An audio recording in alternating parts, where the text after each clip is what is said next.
c'est parti. Nathalie Levillain, je suis gérante d'un camping à Merville-Franceville, le camping Les Peupliers, 164 emplacements, un camping à vocation sociale, un camping à gestion associative. Nous avons plusieurs labels et toujours la volonté de progresser, le label Tourisme et Handicap en 2012, le label Camping Qualité, le label Clé Verte depuis 2009 et les salariés sont habitués à respecter l'environnement, à gérer la nature du mieux possible. La population que nous recevons est une population hétéroclite, donc des personnes handicapées, des gens à vocation sociale. Nous travaillons en partenariat avec le Secours populaire, nous recevons des étrangers, donc une population complètement différente. Donc Maud Zucconi, je suis propriétaire de l'écogîte de l'Éhuanière qui est située entre Falaise et Pondouilly, qu'on a ouvert avec mon mari ce mois de juin dernier. Donc l'objectif en créant cet écogîte, c'était de créer un gîte vraiment douillet avec des matériaux naturels bien évidemment, local dans la mesure du possible, et mettre en valeur aussi les espaces extérieurs. Alors nous avons eu le plaisir d'avoir le label écogiste et aussi dernièrement le label Écogeste qui vient d'être mis en place.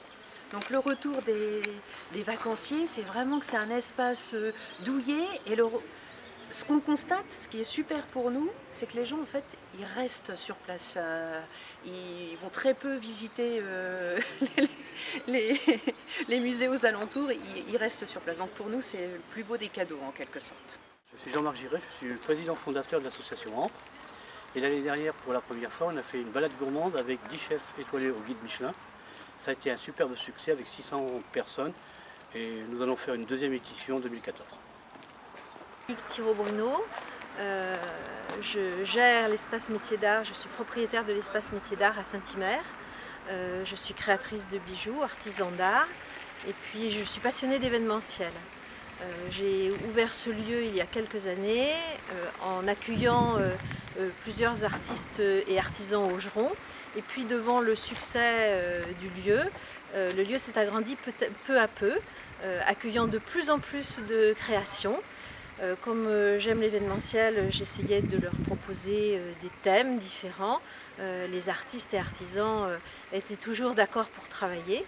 Et le lieu a été reconnu il y a 2 ans par Pays d'Auge Expansion comme lieu de valorisation des métiers d'art. À ce titre-là, il a bénéficié d'une publicité un petit peu plus importante qui m'a permis d'asseoir mes projets d'agrandissement et de faire que le lieu multiplie sa surface par 2.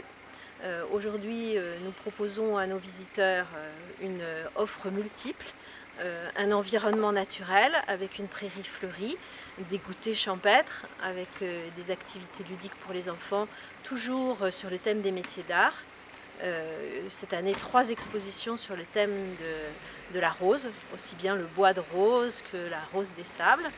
Et puis nous proposons bien sûr un espace boutique métier d'art et mon atelier de création de bijoux où les visiteurs peuvent me voir créer en direct des parures souvent un peu ethniques. Nous sommes hôteliers à Pont-l'Évêque, on a l'hôtel Espa Le Lion d'Or. On est ravis d'ailleurs, on est logis de France depuis plusieurs années. Je ne peux pas dire de critique sur le sujet, je suis le président du département. Et donc on a fait un spa depuis 1 an et c'est vrai qu'on a un grand succès. Et on a misé énormément notre communication autour d'Internet, forcément. Nous vendons beaucoup de packages, de forfaits, et Internet est notre vecteur numéro 1 de vente depuis maintenant quelques temps.